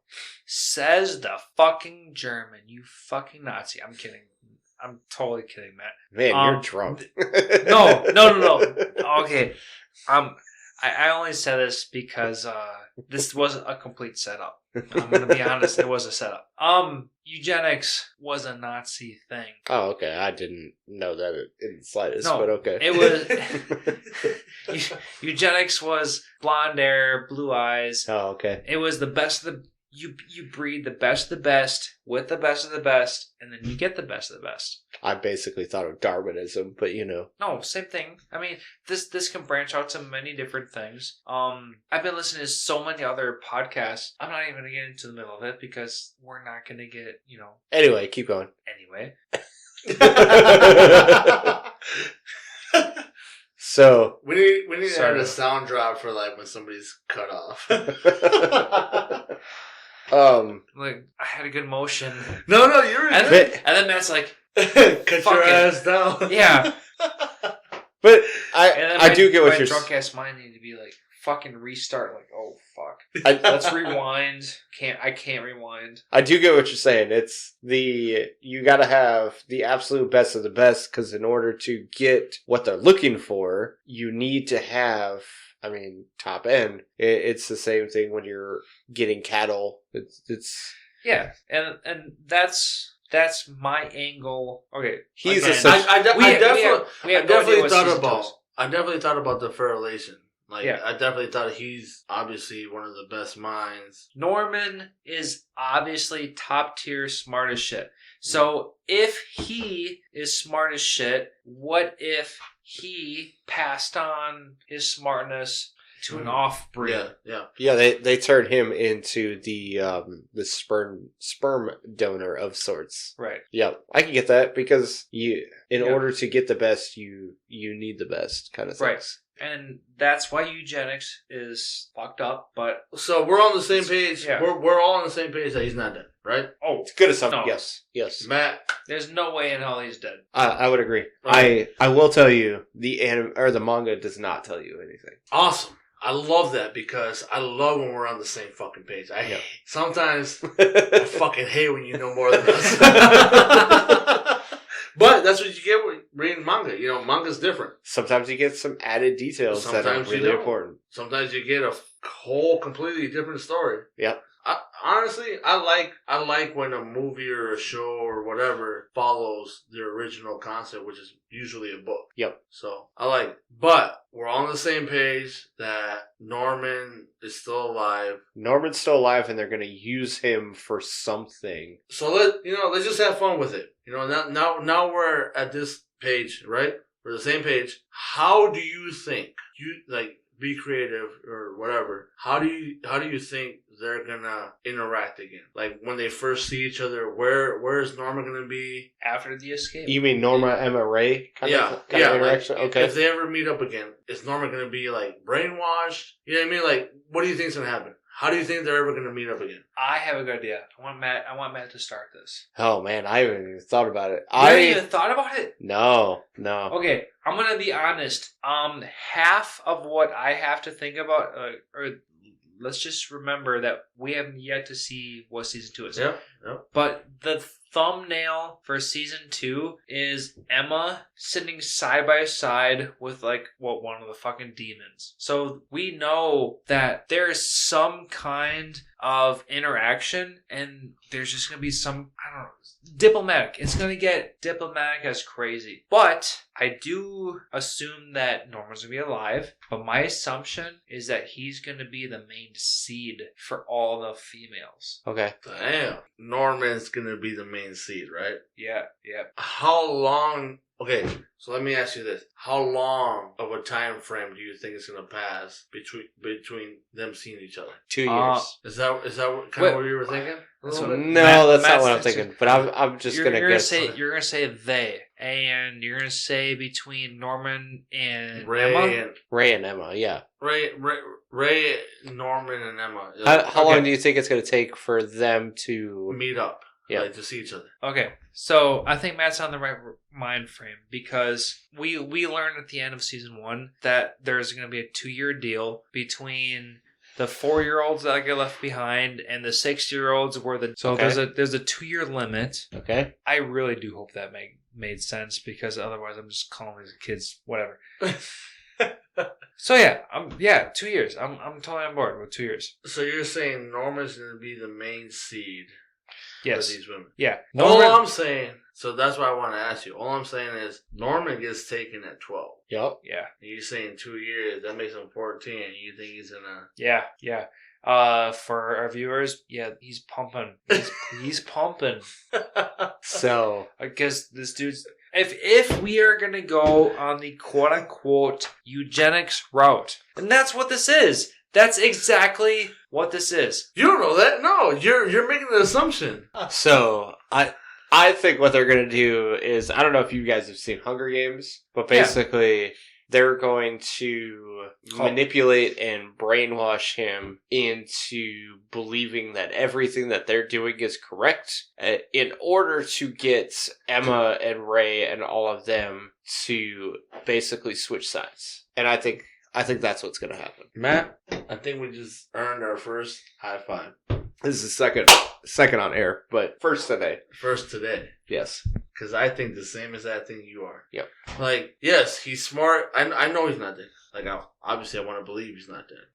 But I come on, 99% sure he's not fucking dead. He's gonna be, obviously he's important to them. Yep. There's no way you killed the most important person in your program. Yep. I mean, it would have been fucking amazing if you did. It'd be a different story. Yes. But it'll be interesting to see. So, just like, to kind I of... totally understand if they totally did. Like, I wouldn't blame them if they legitly killed him. So, But we can't assume that he's dead. just to kind of go. So now we kind of talked about season 2. What do you guys think is going to happen in season 2? I suppose I dipped into that one. Yes, you did. What's gonna happen in season 2? Yep. If you want to go by just the icon thumbnail for season 2, Honestly, I don't even want to spoil myself with anything. So I haven't looked forward to season 2. Like I'm looking forward to season 2, but I haven't looked at anything past season 1. You don't even know the thumbnail for Nothing. season? okay. Nothing. I Nothing. mean, good. Because I'm already half spoiled as it is. Like, Because I don't want to. I'm already Like, pissed just like about you it. were saying in our past episodes, Lance. You don't watch the fucking intros because they spoil shit. Exactly. Yep. Fuck intros. Yeah. So that's why I'm not looking into season 2. I'm waiting to have the time to like watch it and enjoy it, because that honestly I did. Like I said before, I took shitty ass notes. Yep. I was watching it. I was enjoying it. I was enjoying the story. So I want to do the same thing with season 2, because I feel like I just got a good experience with the story. Yep. So season 2, I don't know what I'm expecting. The season 1 ended with them running. They woke up with their first morning. Yep. In the new world. Yep. Bro, awesome. I fucking love it, because you can take it anywhere from there. I don't know what to expect. I don't know what to expect. Monsters coming after them. I don't know. I don't know. Like, I'm so excited to know what's gonna happen, and I'm so excited to know that too, because Emma has a plan to go back to save those kids. It's not just one and done. We're out of here. Let's live our life. Yeah. So I know for a fact we're gonna see Mom again. We're gonna see that house again. Yeah. I'm expecting that. Almost kind of expecting them to kind of flash forward. I'm not saying I wanted to, because I really don't like time skips like that. But I'm almost expecting them to flash forward for them to save those other kids. Okay. But that's my dumbass opinion. All right. Matt, or actually no. What do you think? What do you think's going to happen in season 2? I'm going to expect... I mean, dude, that thumbnail for season 2 gives away so much, and I'm very dissatisfied by it, because... So explain the thumbnail. The thumbnail for season 2 is Emma sitting at like a table side by side by another like childish demon. So now it's gonna get political. That's all I can get. So you think something political is gonna happen? Yeah. You think it's gonna be some sort of peace treaty between them, kind of thing? Yeah, I mean, to a degree. I mean, we're talking about fucking children here. I mean, they don't know anything about anything. So you really think those type of children can come up with? Oh my God, I could not think that our children can outsmart all these demons. But of course, I'm gonna tell you right now, my children can't. But I mean, of course, we're gonna see how they can, and I guess we're gonna see what happens. I mean, so let me drop my kids off at your house for the weekend, and you tell me. You're gonna drop my kids. You're gonna drop your kids at my house. Yeah, go hang out with Uncle Lance for the weekend. I'll be back. They're gonna learn how to make a Bloody Mary. That's for sure. I highly doubt it, Lance. So one thing I will say, as far as season 2 is concerned, test. They're gonna. If they fail that test, he's gonna disown him. He's no longer gonna be Uncle Lance. Yeah. Man, what were you saying about season 2? So one thing I will say as far as season 2 is concerned is, I think if you guys notice how, as far as the timeline of season 1 goes, it was a lot of them trying to escape. So I feel like season 2 is going to consist of a lot of them fleeing and attempting to get shelter, like get something permanent. Not just them fleeing, but them trying to be secure and safe in one set location. And then trying to figure out a way in order to become normal residents, if that makes sense. I don't know, self-sufficient? Yeah, kind of. I'm actually... You know what, Matt? I got another question just for you, because you brought that point up. I like that. I really like that theory. Okay. Do you think it's going to be happy-go-lucky? And you know what I mean by that. Yes. Nobody No. I feel like they will lose at least one individual. Now, will it be because of like famine or starvation or something? I don't know. Well, here, wait. We've seen a series of seasons go by. So if we wanted to dive deep into like legit stuff, we saw winter go by. When did they legitly cross? And when could they start suffering some winter activity? We're talking about talking about children. I understand that, but I honestly think that they're just kind of blowing the seasons away. I don't think they're gonna make a season. So it's January, by the way. Ray's birthday is in January. I thought Ray's birthday was December 15th. No, it's January. I wrote down December 15th. That was when Norman... excuse me, it's February, because Norman got shipped out December 15th. And then 2 months later was when Ray was supposed to get shipped out. God damn it. No, Lance is gonna... November 2045, then December. Ray's birthday, December 2015. All right. Well, apparently I was wrong. So that means Norman got shipped out in... Oh, Norman. That's different. Sorry, I'm talking about Ray. They're here. Go get it, fool. I bought it. Pause. Hold on. Matt's gonna get us our pizza from Toppers. Wait.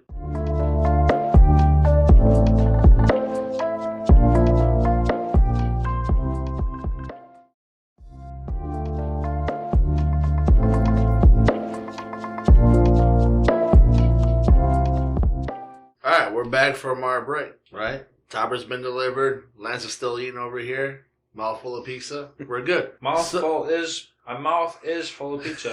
All right, Yoda. All right, Lance. I know you do have some questions for us. So why don't you give us one? Yeah. So one of my questions is, why did the mothers train to fight? We saw in episode 8 that Krona had hand-to-hand fight sequences. Dude, we're talking about fucking 12 and under year olds. Are we talking about like kung fu? Why? Self-defense, man. You gotta realize this is an American anime. Like, you gotta realize Is it American? No, it's not. It's not American. No, that's what I'm saying. This anime was created in a different country. Yeah. The United States, we're lazy as shit. Yeah. Like, I really can't word it that well. But, like, we were talking off air, Lance. We were talking off air about, your grandmother. And when she came to this country, she was 3 years advanced than anybody else, right? Right. Yeah. That's kind of what I'm guessing. Like, maybe they have a better system than we do, and they teach them how to do self-defense. I think it more has to do with the fact that, there's 30 some odd kids, 35 plus kids, and you have to be able to prevent them from escaping. Because look at Isabella breaking Emma's leg. Ooh, I hadn't noted that. In one instance. Yes, that's probably the best explanation that could explain. Like, yeah. But that's the worst case scenario, too. Yeah, exactly, the worst case scenario. Yes, of course, a 20-something-year-old could beat the fuck out of an 11-year-old, any preteen. Yeah, absolutely. So I guess, yeah, just prevention. It would come down. Yeah, it's just a prevention. But you just see like Krona fucking putting some random ass person into a submission, hardcore wrestling style. Like, I don't think it's that extreme. Yeah. No, I get what you're saying. I'm totally on board with things going a little overboard, but yeah, we're talking about preteens here. Oh, not even preteens. No, just what Matt said. Episode 8. Like, I wrote this word for word. Holy fuck, shit got real. Yeah. Mom broke Emma's leg. Yep. So that was fucked. You have to be able to... 8? Yeah, episode 8. You have to be able to prevent your merchandise from leaving in a manner in which it doesn't permanently destroy them. So, that's probably more what it is.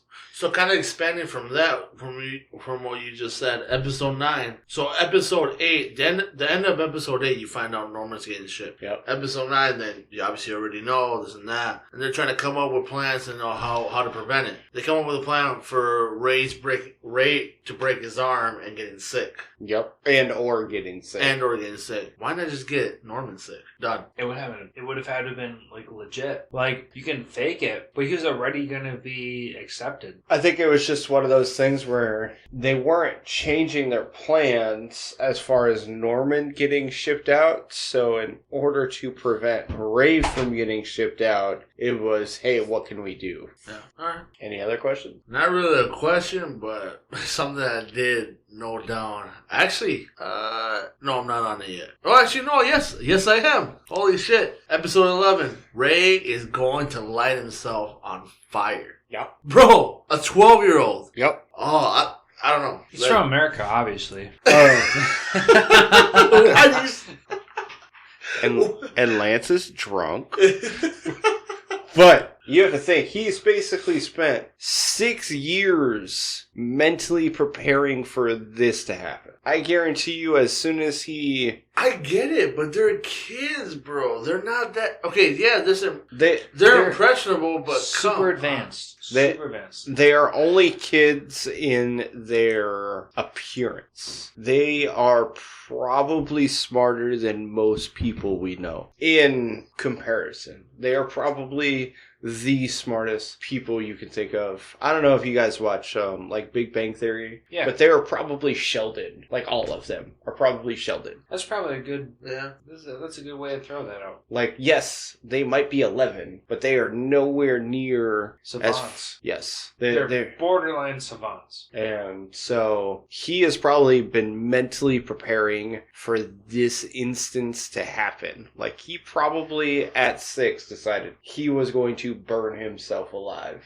As a fucking 6-year-old. At 12, that was probably his decision. Was, hey, in 6 years, I'm just gonna burn this house down. Well, you know Fuck what? you, demons. Well, you know what? Eat my ashes. They captured that perfectly. Like, it was fun. Yes. It was fun, but it was like, alright, I get it. But god damn, it was fucked. Because it probably took him years of stealing like one bottle of lighter fluid at a time. Oh, that's another thing. That motherfucker had like over 10 canisters of bottle. Yeah, he'd probably been stealing like one every couple months. I'm not talking about years. that. That's another thing. I'm talking about him preparing. Him preparing from the moment that he found out. Well, he knew the whole time. But him being a spy for mom at 6 years old and preparing and having that deal where you can get... Actually, we didn't even talk about this. Where you can get like a reward. He called it a reward. Yep. But everything that he got was outdated. Well, so he talked about how he was using those gifts in order to help determine what you can get.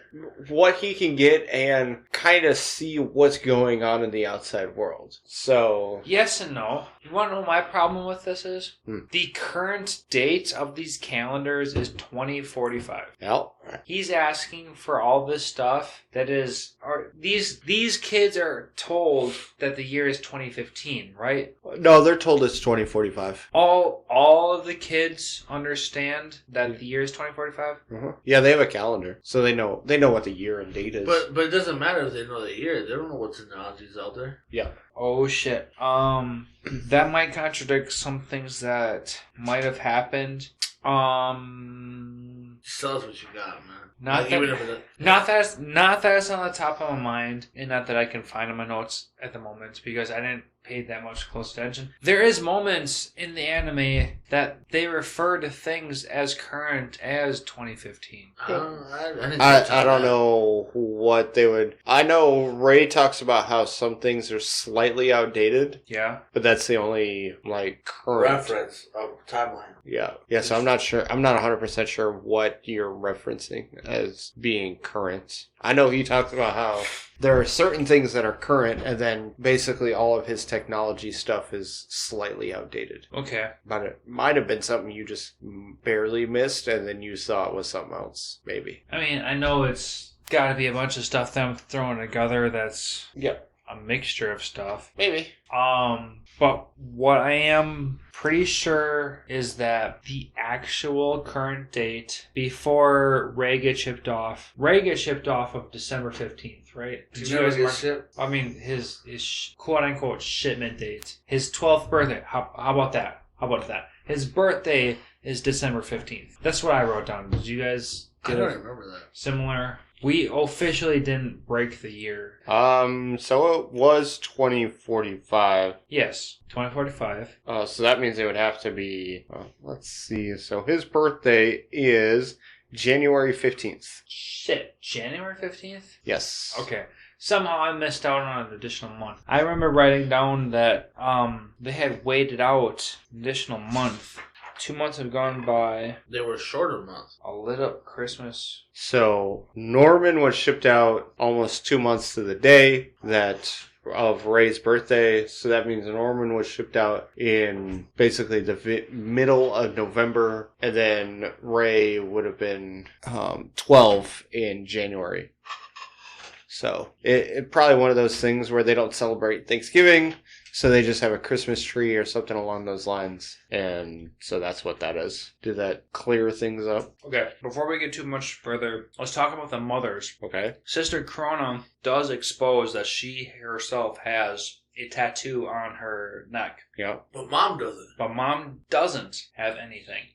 That's... But we know through her history that she was one of was the one Yes. of the children. So It's just something that they fucked up and didn't show it or got rid of it for... Wait, is that your assumption or is that a fact? That's a fact, because in the manga you see it, and Wow. in the manga she calls out by her number, like that's how they identify her It's as. kind of a big fuck up. Well, damn. it's not important, but it's kind of a big fuck up for this, just in general. But I mean, they show it in the anime, so it's one of those things where, like, you're doing one of two things. You're either inferring that after they become a mother, they no longer refer them as their serial number and get rid of the branding, or it was something they messed up, like got rid of for whatever reason. So there's really your only two options. Is either they decided while making the anime that they weren't going to put the mother's Isabella's number branding on her neck, or you have to infer something else. So Yeah, I get what you're saying. yeah, nope. She is her serial number is her code number to help alert everybody else that the children escape. One of my other questions is, if I know that both of you guys are parents, Mm-hmm. if both of you decide to watch this with your kids, would you secretly write the serial number on the side of their neck? So that when No. they wake up, that they have a... No, because I can never do the same circumstance in which the mothers do, where it's you. I mean, Ricky can probably attest to this better than I can, just because my daughter is biologically my daughter. But she's also from Hogwarts. No, she's going to Hogwarts. That's in about 8 years. But because I've raised her, even if she wasn't my own, because I've raised her as an infant, like I couldn't just essentially chuck her aside and call it a day. Okay. I guess the point of me writing that was literally just to fuck with them. Yeah, no, that's not how I would fuck with my child. I thought you were trying to go much deeper than that. Oh, no, you went way deep, man. Oh, yeah, okay. Oh, hell to the fuck yeah, I write a fucking number down to that. I will fuck with my kids. He'll shave a number on the side of their head. Oh, yeah. Oh, yeah. Fuck yeah. No doubt about it, man. I got 3 boys. They can handle it. I'm alright. Anything else, Lance? Yeah, I got a couple more things. Okay. What do you got? Shoot 'em. Okay, can we talk about Krona for a fucking second? All right, what else? How fucking annoying she is when she dances and sings. Like, I think it's just meant to be, she's meant to be over the top. Oh, they definitely achieved that goal. Because they have so many close-ups. Like, this is why I want to talk about that, too. Like, so many close-up of her face. Like, it was so unnatural. Yeah. Like, they just zoom in. Well, they don't zoom in on her face, but she just kind of comes into that camera angle or whatever. Super annoying talking to that fucking doll. It's one of those things where, like, trying to show that they're crazy. Yeah, oh, she was definitely crazy. And definitely crazy. I think they went overboard on trying to drive the fact home that she is just out of her mind. I think that's all that was. Well, they proved it, and they did a great job of it, because I will say in fucking hated it. the manga they don't go that bad. It's not that bad. Oh, that's Okay, The angle that I want to work out is that what if they showed a POV of like some other child's bedroom, like an adjacent bedroom, of listening to Sister Krona, because we all know that Sister Krona just fucking screams. She is so loud. Like, I am going to prove that Mom is the bad person. And like, I just want a side view of like some. And you know who that child is? And you know who that child is? Phil. Whatever. Yeah. Phil. It's gonna be Phil's bedroom, and Phil's gonna be like, Sister Krona is in the very next bedroom, screaming about how she is gonna take over the next position. Like, dude, she's literally giving away her position. So I will say that was a creative liberty, because in the manga, she's not screaming all these things. Yes, she is kind of dancing and being... You could tell that she's missing some screws, but as far as the whole, like, just screaming all of her plans like she does in the anime, that doesn't happen. Okay. She is thinking all these things in her head and being very manipulative throughout the series, but not like in the anime. That's totally cool, but the dancing and the singing, the over exaggerated dancing. I was watching this with my fiance. Emily is a dance teacher. She literally teaches kids how to dance. And now we're watching Krona fucking flail around like an anime fucking dancer. It was embarrassing to watch with Emily. Did Emily say it was over the top? She gave me a look. She did give me a look. No, I thought she was going to be like, oh shit, that's the same routine we have. No, it was very much. Don't get me wrong. I mean, Krona is embarrassing herself. Oh, absolutely. In any aspect. Yep. If you were to get caught watching this, but still. But I get it. I get it. It's just to show that she's crazy. Yeah, I agree with that. Yes, but you can do it in like a little more natural way. No, she's not. None of this is natural, though. I know. Bro, I know. But she is so fucking... I'm not gonna lie. Embarrassing to watch. I'm glad that you brought her up, too, because I just thought of, like, one of the most creepiest moments is like when the kids are running through the woods and all of a sudden you see like a side view of Krona's like face, like standing next to a tree. Bro, that I almost shit myself. That was scary as fuck. You're running through the woods and all of a sudden you just see it goes slow motion and you see this grown person just staring at you, smiling. Anime logic. Yeah, dude. Speaking of anime logic, it's probably a similar scene when they're playing tag with Krona, and Norman is the last guy to be tagged. Norman's running from Krona. Yeah. And then we lose sight of Norman in our visual sense, and we're going through Krona's eyes. And all of a sudden, Norman's gone. And then there's like a quick instant that Norman's fucking behind her. This motherfucker uses instant transmission. That bothers me. I don't care how smart this dude is. Hey, that told her the game was over? During that game with tag. Yeah, that same That game. was Ray. But that was Norman.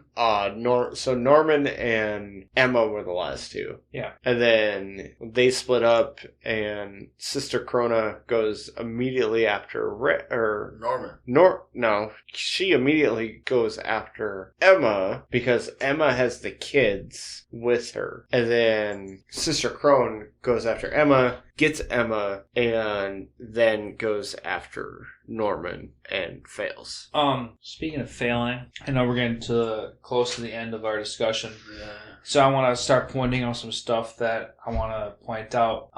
Okay, so at the very last couple episodes, they start ziplining to freedom, right? Mm-hmm. So I started thinking, what if they started ziplining some of those babies? What if they started ziplining some of those unfit kids? Like, dude, I just wanted to see some of those fucking kids just start falling. Man, you really want some of them kids to die. Because Yeah. that's the second time you brought that up. Yeah, that's the second time you brought it up. Yeah. You're diabolical. You're a devil. Yeah, I wanted to see some fucking drama. Like, there is so much happening at this final episode. Every single kid is ziplining perfectly. Mom says, you know what? all those kids made it. I hope they succeed. And happy-go-lucky. Fuck that. Let's just see some kids. I just want to see one of those fucking kids just... I remember that scene, and I thought Emma was going to get caught. So you thought she was going to stay behind? Like she was going to get caught and she was going to be stuck behind? So they do make it seem like that. They did make it seem like that, for sure. Oh, I was getting so pissed. I was like, go! Like, exactly. What the fuck are you looking at her? And that's what my fiance was saying. Like, she was watching with me. She was yelling at the TV like, fucking go! Fucking go! She is 10 feet away from you. Fucking go! And I was laughing my ass off the entire time because I knew what was going to happen. But Emily was like, she has no idea. Oh, I was the same way. Me and Emily have that in common. I was screaming. I'm like, bro, fucking go. It's just one of those things where you can't have a story be all go. You need a little bit of that up and down and up. Like, if this whole thing would be just straight suspense, people wouldn't enjoy it. So you gotta have that kind of that downturn. So then probably what's gonna happen immediately in season 2 is just gonna have that straight spike again. And then you're just gonna kind of have those wave ripple effects where it's going to be, all right, now I'm not anxious as fuck about what's going to happen. And now some kid's going to die or something crazy like that. And I feel like that's just what's going to keep happening is that they're going to kind of lull you into a little bit of relaxation and okayness about what's going on in the story. And then they're just going to go way off into left field, make you be like, what the fuck? And then just kind of keep recycling that series of events. Hey, I don't blame them. It's working so far. It is. And I will say, I don't like shows that are just like straight suspense and in the last like second they're like, oh. You figure it out. Here you go. And so a good story will always have 100% agree. Good suspense and then a little bit of a lull. I like you have to like almost like being tricked. Yes. Yep. You like being fooled. I do. Shit, I thought I almost figured it out a couple times. Like, fuck, I'm stupid.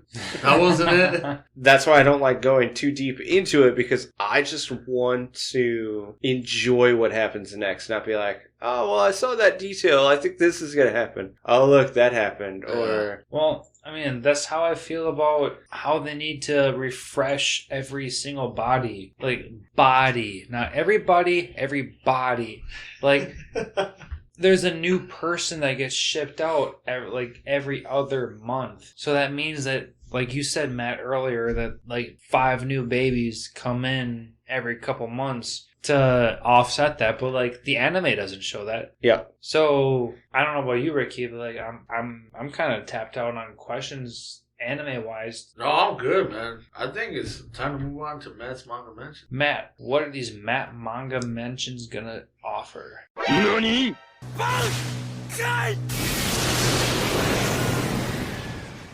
All right.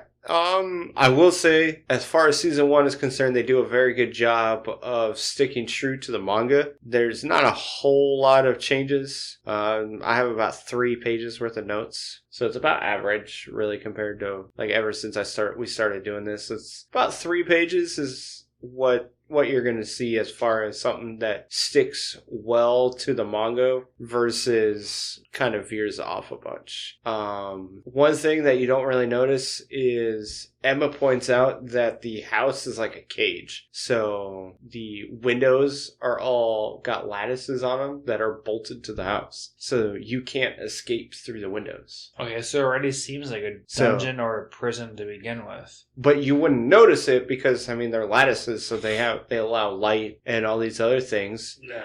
But unless you were trying to go out the window, you wouldn't notice that you can't go out the window. So Emma notices that about the day after the day after they find out about Connie getting killed and getting shipped off to the kids or to the monsters. Yeah. And I don't mean to like downgrade that little detail, but it really doesn't matter. Because they have that big ass wall around them. Yeah, it doesn't change any things, but that's one of the first notices, or the first thing that Emma notices about how they're essentially in a cage. After they find out the truth. After they find out about the truth. Yep. And then you also see Isabella, you see her tattoo / serial number on her neck. Wait, really? Yeah, Mom? you see, yeah, you see it. Mom's tattoo? Yeah, we talked about that. Wait, we did the talk anime, manga. Oh, in the manga. I was gonna say in the anime. I don't know if we talked. I don't remember if we talked about this previously. But like, okay, the anime doesn't show it. No. And then, so you remember the scene in which it's immediate, I think it's episode 2, where Mom kind of confronts Emma to try and figure out if she's the one that left the stuffed animal at the gate. Hell yeah, that was creepy as shit. So you find out that Isabella is actually checking Emma's pulse to see if she's like getting freaked out or lying or any of those other things. So she's seeing if things are unnormal. Yes, and Emma does pass because her pulse doesn't change when she answers or when she asks those questions. So that helps show Emma's ability to get through the situation. But that also shows it references that Mom really doesn't know who was out there. Yep, exactly. Because in the anime, you kind of, it infers that Mom knows already. Yeah. But it also infers that Emma is a top-notch fucking actor and that she can hide that at the moment she isn't the one to be suspicious. Yep. And don't be suspicious. You can definitely see that to be the case in this. You do find out that Mom suspects that it's somebody, and you find out that it's Ray that tells Mom who the two that escaped. But of course he does that in order to get rewards in order for them to escape. So it's kind of a wash per se.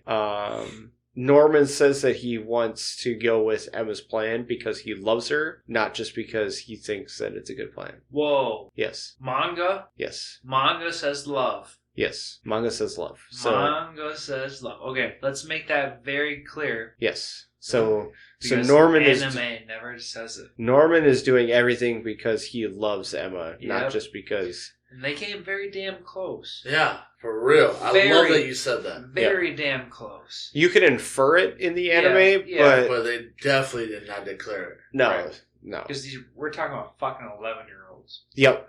They don't know shit about love. And talk to my son, 7 years old. He loves his girlfriend. Fuck, he does.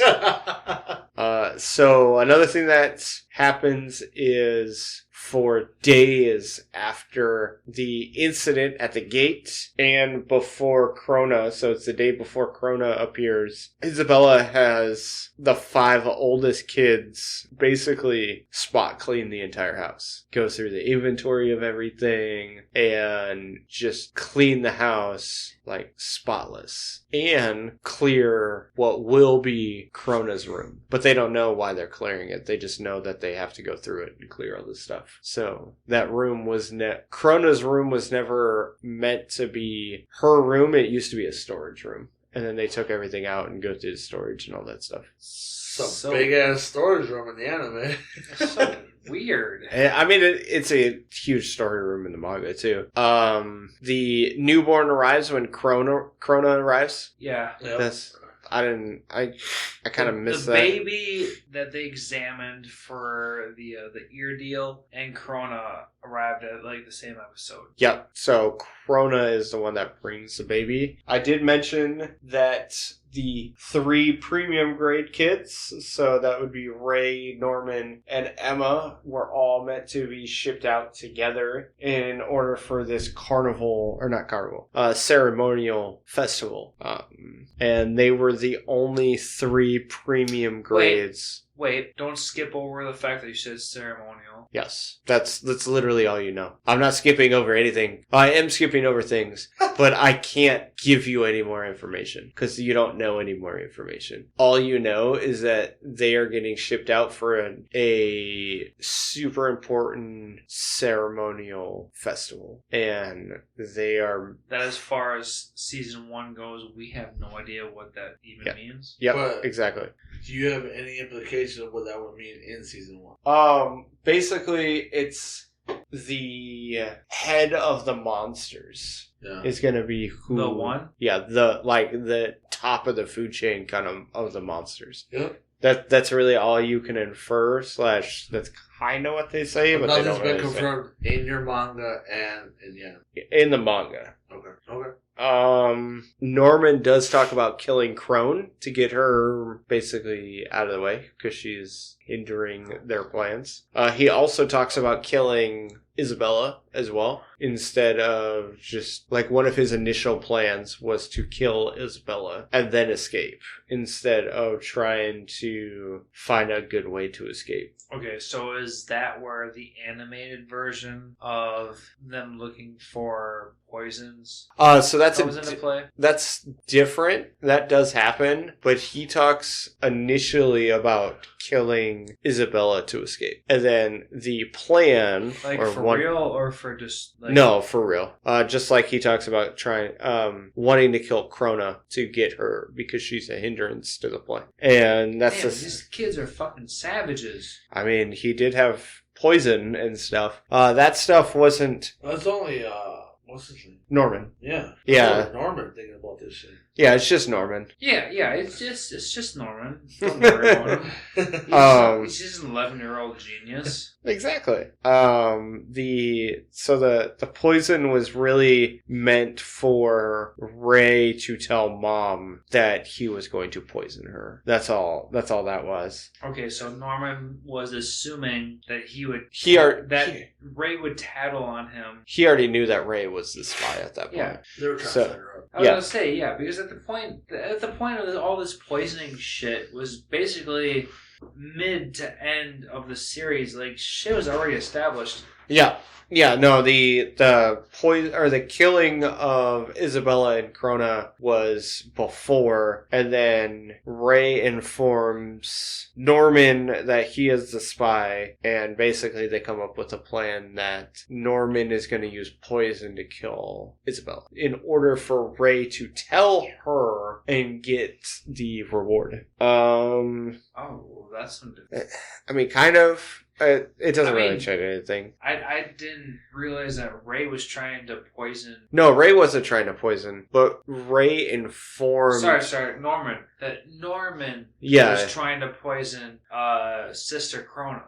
No, in the anime it's just Isabella, but in the manga he talks about eliminating Krona because she's kind of in the way, because she's always around, kind of thing. I thought that was what you were trying to say. No, not quite. But anyway, so when they tell Don and Gilda about the monster, well, not about the monsters, but where the kids are going, they talk about human trafficking. Not, I don't know. They mention that in the anime. Do they? Okay. I remember them mentioning human trafficking. I don't know what point, but they do mention it. That I did miss that, which during the conversation with Krona and Norman and Emma, they talk. Krona brings up the fact that there is a microchip implanted on her heart in order to restart it if she were to ever die, and or to kill her if she ever stepped foot off the grounds of whichever orphanage she is at. Yeah. So that's super fucked up. Sounds like she needs Rimuru? Sounds like she is Rimuru to substitute some fucking hearts or something. Yeah. That would help. You find out Isabella is 31, so she was born in 2014. Yep. And Krona is 26. Yep. Krona also during the conversation talks about how there are humans that don't get eaten, and she suggests that all of the kids find that group in order for them to not get eaten. So that final scene in episode 11 where Mom is there and then Emma kind of stares back at her and all that bullshit stuff that pissed off Emily, yeah, that doesn't happen in the manga. So when Isabella finally gets to the area, all the kids are already gone, like long gone. And she does take all that extra stuff, in which she takes it because she wants to make sure that the monsters don't find out where they were and where they went off to. And then the last little bit of information is just to kind of put it in perspective, how they viewed the children. They had 6 low grade, 3 average, 2 good, 2 high, and then 2 premium. That was 2 premium? 2 premium. So Ray and Emma were premium. After Norman was suggested to be out? No, as they escaped. So the escapee children were deemed the quality of 6 low, 6 average, or 3 average, 2 good, 2 high, and 2 premium. That was the 15. The 2 premium are Ray and Emma. Ray and Emma, and then Norman Don. would have been the 3rd. Yeah, Right. Yeah. That's what I was getting. Yeah, Norman's dead. Yeah. yeah. Don and Gilda are deemed good quality. They suck. So everyone knows, season 1 ends on chapter 37. Okay. And so everybody does know, the manga has concluded, and there are a total of 181 chapters. And this current chapter ended on chapter 37. Is that what it said? Yeah, 37. Damn. So there's 144 seasons, I mean? more chapters. So it'll probably be 2 more seasons, to be completely honest. Huh? We can expect a solid full 3 seasons out of this. Yeah, and that's everything. That's all the major / important details that were missed. So I guess we can call that a wrap. Ricky, why don't you close us out? I'm pretty sure that's it, right? Nobody else got anything to mention? Nope. We're good. Yep. All right. Well, appreciate it. Listeners, anime loungers, you know it. Another wrap for Anime Lounge Podcast. This was The Promised Neverland Season 1. Obviously, Season 2 is out. Has it been announced? Is it announced? It's out. It's out. Season 2 is officially out. Yeah. Season you know 3 I'm the rookie. is the You one know I'm the that we're rookie here. preparing You know I'm the for. rookie. I'm guessing we're going to be doing Season 2 eventually. We'll get to it. Obviously, we're loving this anime. It's a great anime. Please follow us, share, follow, do whatever you can to our content to get our word out there. Let's grow this anime community. Follow us on Facebook, Instagram, Spotify, anything. You know where we're at. And that's a wrap.